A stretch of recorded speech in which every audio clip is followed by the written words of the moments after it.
Hello everyone, welcome to Commodities Podcast. This is Rakesh Khanna from Sharekhan BNP Paribas. Today we have an update on crude oil.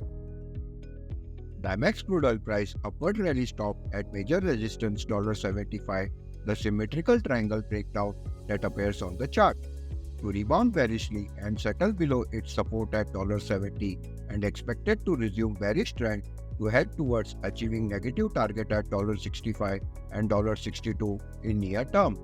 MCX crude oil price settled below 6,000 level along with trendline breakdown to keep the bearish trend scenario valid and active for the upcoming period.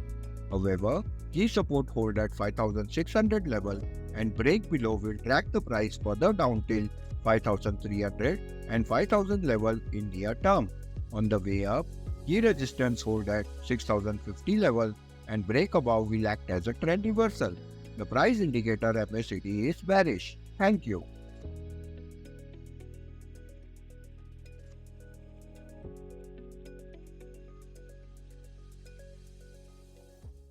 Investment in securities market are subject to market risks. Read all the related documents carefully before investing.